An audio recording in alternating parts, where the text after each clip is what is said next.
ultimate sister adventures, homesteading adventures. And on today's homesteading adventures, we will be talking about how we take care of our chicks.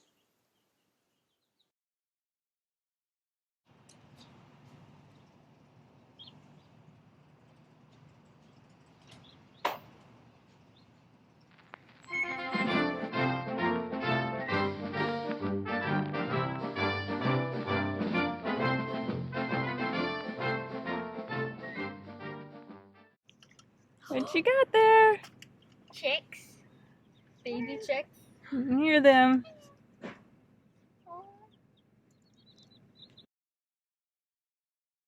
We just got back from the post office, and now it's time to open the box. Da-da-da-da. I see the oddballs. I see the oddballs. We got two. Oh, this looks so cute. Oh, they just look like a ball of sunshine. These are the two oddballs. Yeah, we got 2 free chicks. They're so fluffy, so soft. They're so soft. They're so small. They're 2 days old. These are the little chicks. Aww. They close when they close their eyes, their eyelid goes up, not down. That's actually kind of weird. Oh, how are we gonna name them all if they're all the same color? Wait a minute, how are we gonna name? Wow. Wait, is this an Easter egg? I think this is an Easter egg. Wait, no, its face is different. This ain't Easter egg, it's a different type of bird. Oh my gosh! Look at its feet. Wait, that one has a fluffy feet. That's cool, they have fluffy feet. Oh, look at it. They're so cute, tiny. Are you ready to go to your new home with all the other chicks that we got like a week ago? Oh, they're so cute.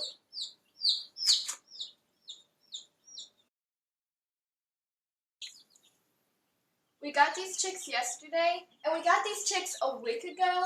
We weren't supposed to get these chicks until another week, but our dad mistaked the date, and we got them yesterday. And since we got them early, this is like not our set we're supposed to have.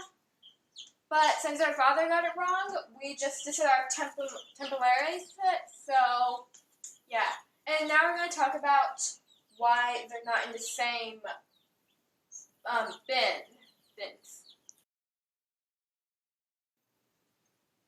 And since the chicks came separately, we have the new chicks in this bin doing a little quarantine because if they have a sickness, we don't want to get on our older chicks. So we have them in this bin for the next 4 or 5 days to see if they're healthy. And if they are healthy, we'll put them together and finish the setup completely. And make it a little bigger. Now we're going to talk about our chicks and how we keep them healthy. When your chicks are on the way home from the store or from the post office, they would get a little stressed.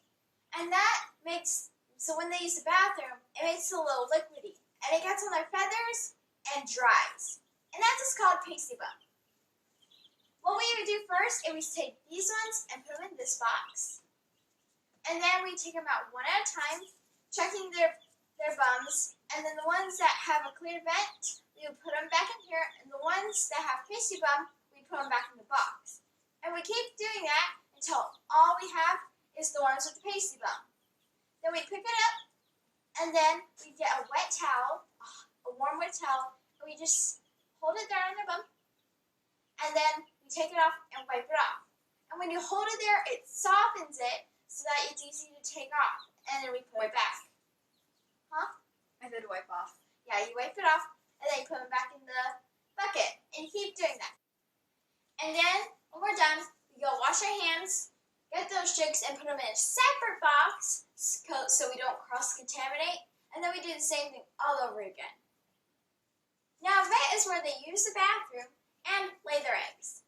Now, for chickens, they have only one hole. They don't have 2 or 3, they have 1. And they use that to go, number 1, Number 2, and lay their eggs. Now we're going to talk about how we feed and water our chicks. There's this stuff called grit that helps the chicks digest their food. We take it and we put it in with their food in a container, and then we mix it all together. So when they run out of food, we can just pour it in their feeder. And then we have them water and we put in this stuff called electrolytes. That helps with their stress and gives them energy. Not everybody does it, but it's recommended. It's important to keep their water clean so they don't poop in it. So we took this juice container, we recycled it, and attached these waterers to it. And every week we fill it out and clean it. And over there we have this gravity water. It uses gravity to pull the water down, and we also clean it every week and fill it up. And the last important thing we can think of right now is keeping their bedding clean. Every once or twice a week, you take everything out, and then you take your bin outside and dump the straw either in your compost or throw it away. And then you'd wash it out, And if you need to use something else to clean out, you can either use Dawn dish soap and or white vinegar. And make sure you get all the soap or vinegar out before drying it and then putting straw in. And then once you do all that, you would bring it back inside, put everything back inside, and make sure all the fumes are gone from the things that you used to clean it out, and then put your chicks back in. That concludes our homesteading adventures for today. We hope to see you tomorrow. Don't forget to subscribe to our channel to join us on